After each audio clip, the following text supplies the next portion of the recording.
What is up, everybody? I am R.C. Gates, and today we're going to be having another tutorial. Now, whenever I first contemplated making a comic book, there were several different programs that I heard being thrown around. There was Adobe Photoshop, there was Clip Studio Paint, and there was Procreate. Adobe Photoshop, I used to have, I do not have anymore, and it is a very expensive program to get, so I'm not going to be getting it anytime soon.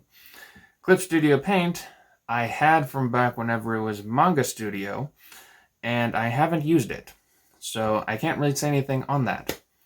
Procreate is the only app that I currently use, and it's the one that I'm the most comfortable using whenever I'm working on my art pieces. There are also several comic book creators who solely use Procreate, or at least I've heard they solely use Procreate. That would be Dan Fraga, who you know from his comic book series Black Flag. He is an established comic book creator, so definitely go and check out his work. And also Eric Canete, who is currently putting out Arc Athena. He is also an established comic book creator. Also go and check out his work. Both of those are currently on Indiegogo, so yeah, definitely go and check those out. So what I'm going to be doing today is I'm going to be giving you guys a, hopefully, quick rundown of what you can expect if you were to use Procreate for the first time. So what I'm going to do is I'm going to switch over to a different camera angle, and I will show you exactly what you can expect. So, what we have here is my iPad, and I have it turned sideways because this is pretty much the orientation that you would be using for Procreate, depending on how you're feeling. But you'll see on the left side, I have the app on the screen. Just click on that, and you will see that the app itself opens up to this little area right here. This is where all of your projects are going to be. All of my projects, with the exception of one, are all organized in certain categories. So I have all of my character designs in one area. I have all of my social media artwork in another, and so on and so forth. I also have my fan art pieces organized in this as well. You can make just a single canvas, and that will show up on here just as a single canvas. And I will show you how to do that in a moment. Right now you have the ability to select whatever canvases or stacks you want, and you can preview them, share them, duplicate them, or delete them. I am not going to delete any of those, and I'm going to get out of there. You also have the option of importing certain things.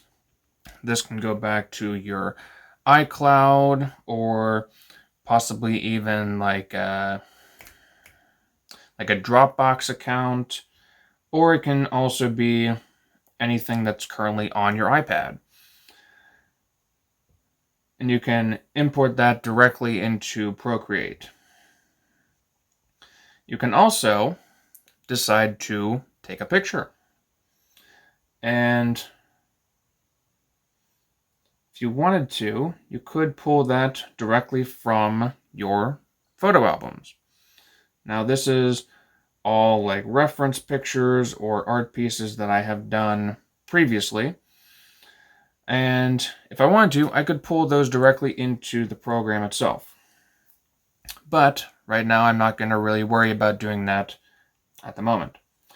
What you do need to take a look at, and I just realized that I have something covering up that, so I'm going to actually take that off. Okay, So that logo was covering up that area. Now I just got rid of it. So up in the right-hand corner, you'll see that plus sign. That plus sign is going to give you the options to make a new canvas. Now, there are some default options that come loaded with Procreate initially, but you can also add your own specific custom canvases. Some of these on here are my custom canvases, like these 300 DPI 8.5 by 11 inch ones. Those ones are ones that I created myself. And I'm going to show you the process of making a canvas. So we're going to click on the button that's up in the right hand corner, and you'll get the option right here to make your own canvas. You have the dimensions, the color profile. You also have the time-lapse settings, which is another interesting feature of Procreate that you can use. And you also have the canvas properties. For now, we're going to go back to the dimensions. And as you can see, we have the options of making this canvas measurement by pixels, inches, centimeters, and millimeters. Usually, I stick to inches. So, as you can see on this side, it gives you the width, the height, and the DPI. All of these are able to be changed, and the limits are only... the only limit is how much operating power your iPad has. This one is a 1 terabyte, I believe. 1 terabyte, 12.5, well no, 1 terabyte, 12.9 inch screen, and it has, I think, 16 gigabytes of RAM. Don't quote me on that, I'm just going based on what I think it is. So this iPad allows for a lot more layers, which you will see in a moment. If I put 8.5 inches as the width and 11 as the height, with 300 DPI, the maximum amount of layers that I'm going to get on this iPad, on this canvas, is 219. There are some people that will go as high as 300 layers to make a single art piece. I am not one of those people. I think the most that I've gotten is to maybe 100. And that was with the Cyberfrog piece that I did. But this is something that is going to be extremely helpful when it comes to flattening the colors for an image. And that's going to be a tutorial in and of itself. So I'm going to create, actually, let's go over color profile for a moment. So we have the CMYK, and we also have the RGB. Usually, CMYK is what you're going to use if you want to print a piece, and RGB is what you're going to use if you want to have something on the internet. CMYK is a bit more dull colors, while RGB gives you a lot more options. Some comic book printers will do digital printing, so you can use RGB, while others will require you to use CMYK. For the purposes of this example and tutorial, we're going to stick with RGB. So let's create that canvas. And as you can see here, we have the canvas all set up. We have this white area is the editable area, and you can make it smaller, you can make it larger, all by taking two fingers and either moving them around on the screen to get it to a point where you're able to interact with it to the best of your ability. All right, this is where most of the magic's going to be happening. So, what I want to draw your attention to is up in this right-hand corner, you'll see that there's a brush icon. That brush icon is going to be what's going to make most of the art. So what you'll have is you'll have all of these options over here for the brushes that you're going to use. Much like the canvas settings, there are a lot that are pre-loaded into Procreate. And in all honesty, that is pretty much most of what you'll need. A lot of the stuff that I have is just extra. And you can import those extra brushes into Procreate from like outside creators. However, I'm not going to get into that right now. So right now, let's go to one that I know was preloaded onto here. So this inking pen, this studio pen right here, was already loaded onto here. What you can do, you can draw all over the page. If you wanted to, you could make a little character. Let's just draw a little face right there. Just to, like, this is nowhere near the quality of what I would usually do. But just as an example, this is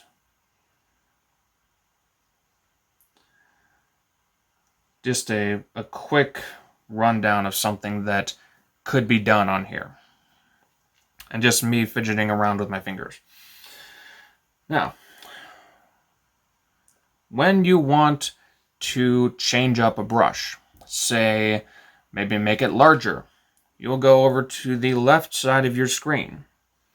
You see this little slider over on the left side? You can bump that up, or you can slide it down. If you make it larger, you're going to get a much larger line. And this is going to come into play whenever you're talking about brush widths and stuff that's going to make your art pop more. Obviously, it's not going to get that large, but that option is still there. Let's move that back down to a reasonable sized brush. Actually, doing one more thing. Another thing that you can change is the transparency settings of your brush. So, as you can see right here, let's draw another circle. This circle is pretty much entirely, you're not able to see through it at all. Let's just go with that. It's not transparent at all. But this little slider underneath the brush width slider, if you drop that down, then you're going to get a brush which has a much lower opacity than what it would be before. And you're able to do that to make stuff like shadows, or if you wanted to make something that doesn't pop as much, that is what you would be using that for. Now, another thing over on this left side is you're able to pretty much have an undo button and a redo button. So underneath the opacity slider, you have this little arrow underneath it. And if you click that, then it will go back one step. So far as I know, there is not a limit to how many times you can click that button. But if you want to redo a line that you did, then you just need to hit the button that's below that, which is the redo button. And everything will come back as it was. Again, this is just one pen stroke or brush stroke per click, I guess you can say. So let's get rid of those circles, and then we'll move on to the next part, which is the specific things. Well, no, we can worry about those later. The next thing that we're going to talk about is the smudge brush. And this is going to be something that I don't really use that often, but if you can see on the page, as I'm moving my finger across it, all those lines in there are getting smudged.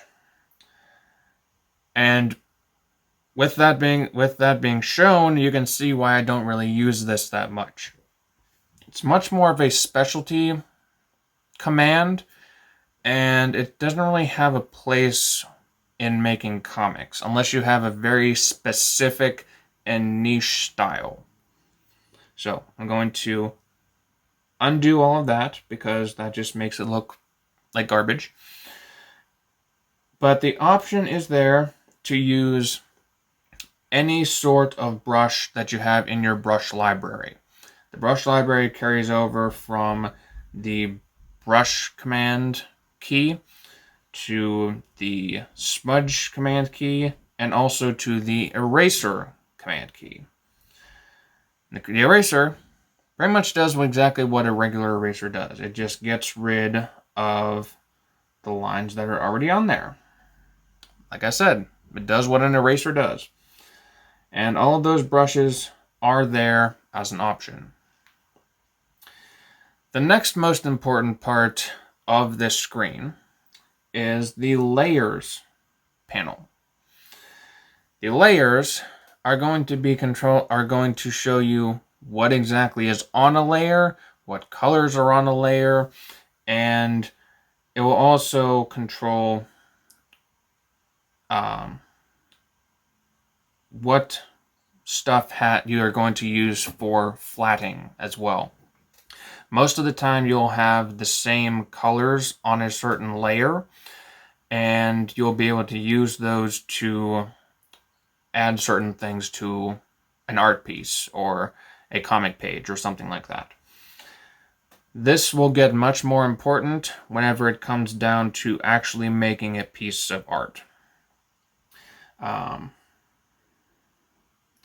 There is just the regular background color, which you can change if you wanted to. You can make it anything on this color spectrum. And there's always that option to change it if you want to. But that doesn't really count as a layer per se. If you want an inkling of what these different layers can look like, I will give you a quick example from one of my fan arts. So let's take this Cyberfrog piece and we can look at all of these different layers that I have here.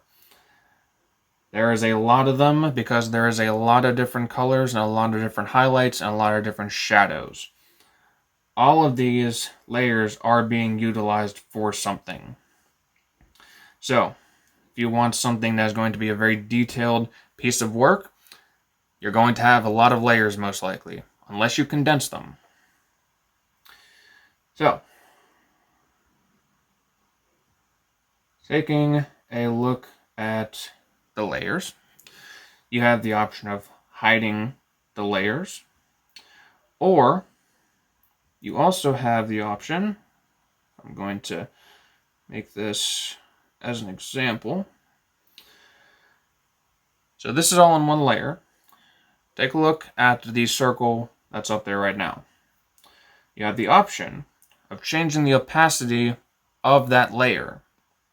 So that layer can suddenly be mostly transparent, or it can be completely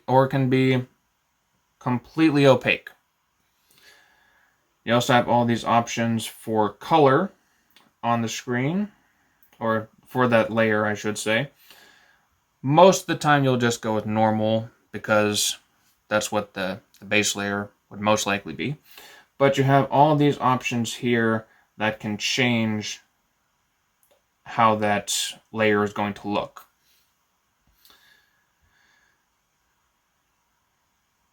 So, if you wanted to add another layer, there's that plus sign up in the corner. Just click that, and it'll add the layer on top of the layer that was previously selected. And you can do pretty much the exact same thing with that layer. So let's say we want to change the color and add something over top of that layer. And we'll have that purple color over top of the blue. That purple color is now on its own layer. That layer can be completely hidden, or it can be shown. If you wanted to condense these layers down, what you'd do is you would take 2 fingers and you would pinch them together. So, pinch, take 2, there we go. And now, those 2 layers were condensed into 1. You would do that same thing for 3 layers, 4 layers, however many layers you can get in between your fingers. It will condense those down if you pinch them together. So, that is pretty much it for layers. Now, we have the colors. The colors, again, are something that come preloaded into Procreate. A lot of these are ones that I have uploaded from outside sources. Some of them are ones that I have made. And as with the brushes, there's the option to import swatches into the palettes of Procreate. Again, that's going to be a completely different tutorial whenever I get down to it. But you have these options here, which are pretty much pre-selected colors, just to make it easy for you. You also have the various different incarnations of a color wheel. So you have the disc version of a color wheel. You have pretty much the one that a lot of people will be most familiar with, which is the squared version. You have ones that it pretty much is it's another version of the color wheel, I guess I can say. And you have the different values, which I think less people use than the other ones. But the one that I use the most often is these different swatches right here. And you just click on them, then you'll get the color of brush that you want to use, and you can change that at pretty much any time that you want on the page. So just click on that, select the color that you want, and just keep drawing. Now, if there is a color on the page that you like, but you don't remember what swatch it is, you go over to the left side of the page, and you see that little square in between the brush size slider and the opacity slider. Click right on that, and you will get pretty much like a color dropper tool. If you slide that over the page and over top the color that you want, say I want that purple color, then it will select that purple color for you to use. That's just another handy tool inside of Procreate that you can use. Now, that is pretty much it for the drawing aspect of Procreate. Now we're going to take a look at some of the other settings that they have. So you have the option to insert a file, you have the option to insert a photo, you have the option to take a photo, and you also have the option to add text. Text is extremely important for a comic, obviously. So that is something that would definitely be good to know.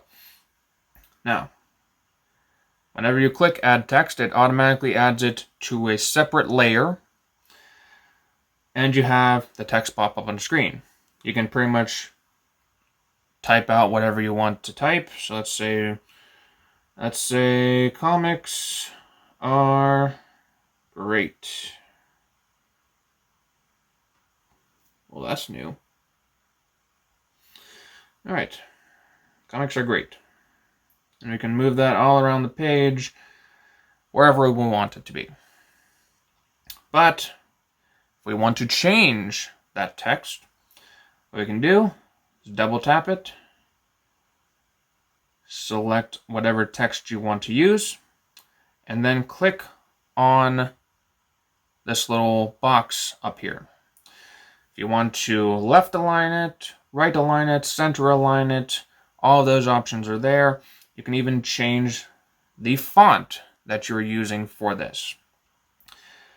Again, as with the swatches and the brushes, you can import different fonts. So this is definitely something that comic creators would definitely like to use, because if you want to put in text boxes or sound effects, then the option is there to do so with these. And obviously you can see that you can change the text size, the kerning, the tracking, leading, baseline, and even the opacity. Again, I can go more into this in a later tutorial, just to show you guys all of the ways that this can be used, but the options are there, and you can see them right here. So, I'm going to say that we're done with that.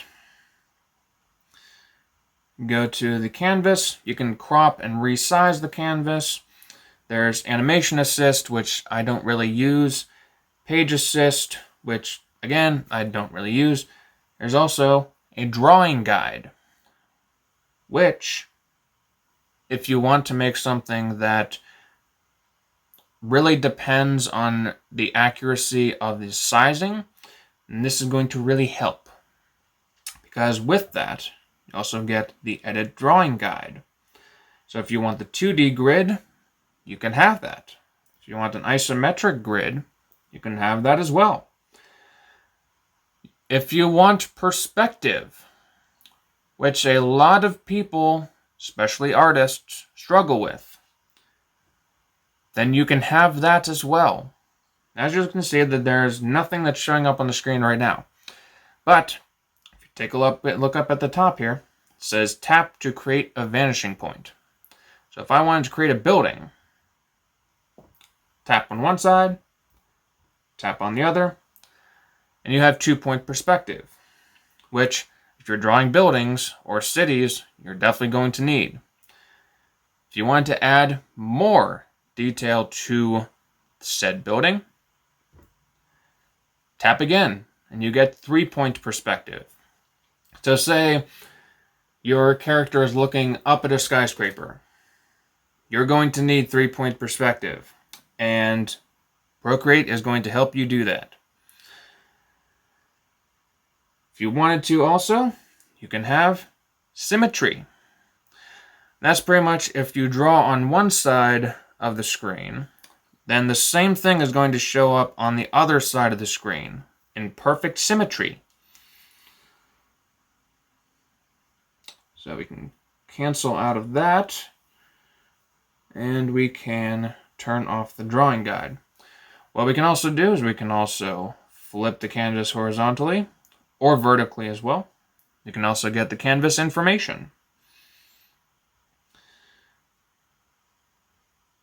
Now, if you wanted to share your projects, and this is something that I do repeatedly, is I will share my project as a JPEG file, because that's pretty much the final piece.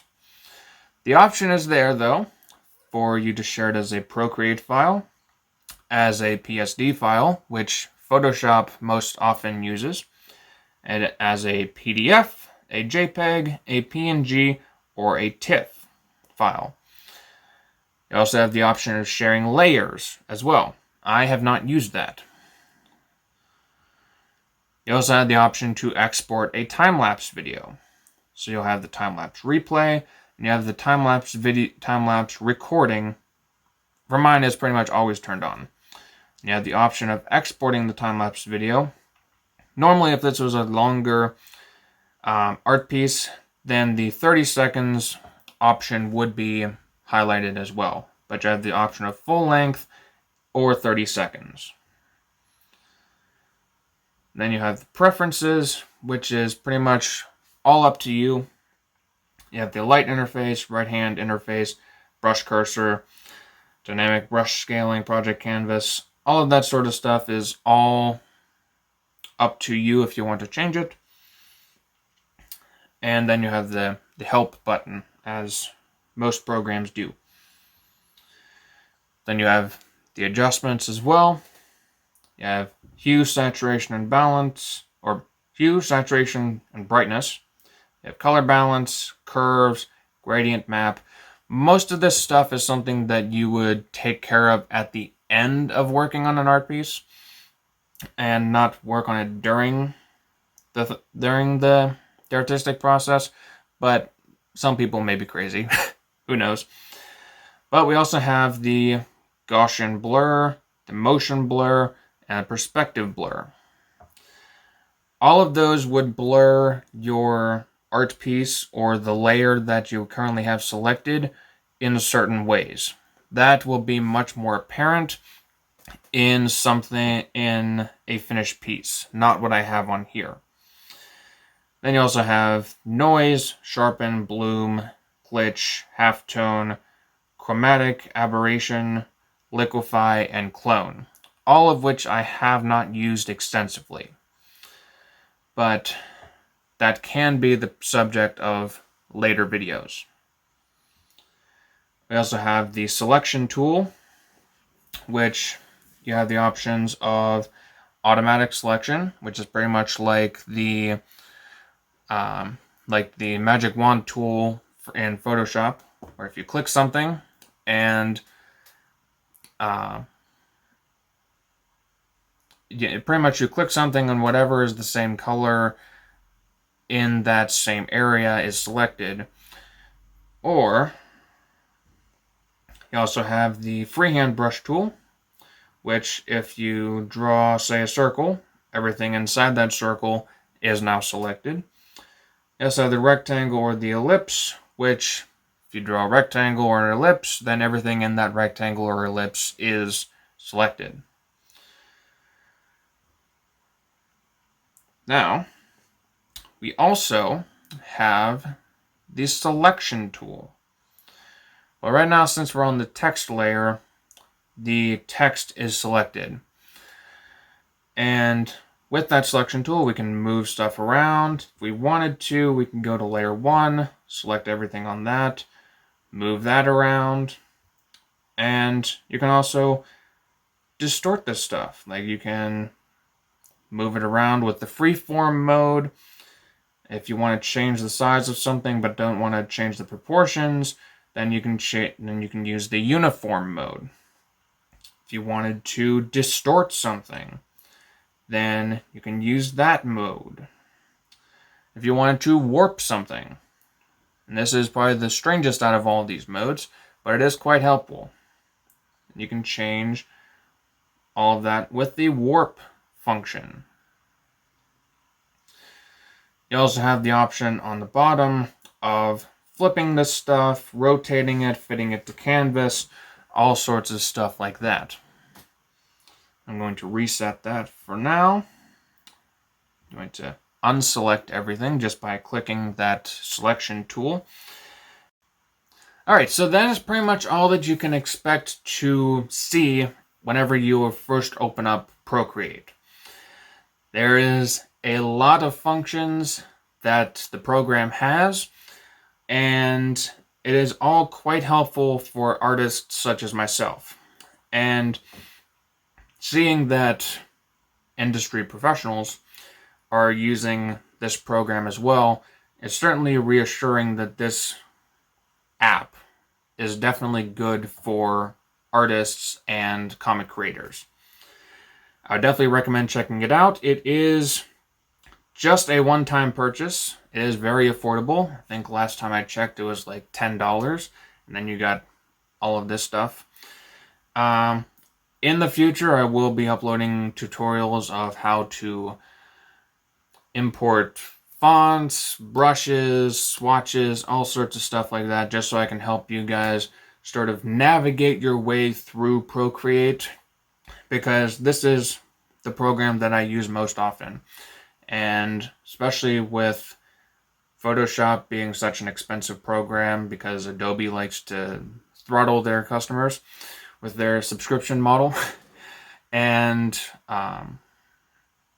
Clip Studio Paint not necessarily being like too crazy, but this program is definitely affordable, and I do want to sort of spread the knowledge of what Procreate can offer, because it is definitely worth checking out. So, thank you guys for sticking around through this whole video. I hope you guys learned a lot about Procreate and this comic making process. If you would, please like, comment, and subscribe. There will be more videos like this, so if you're subscribed, then hopefully you'll be able to see all of those whenever they come up. I definitely appreciate you guys stopping by. Thank you all for coming, and I will see all of you guys in the next video. Peace out.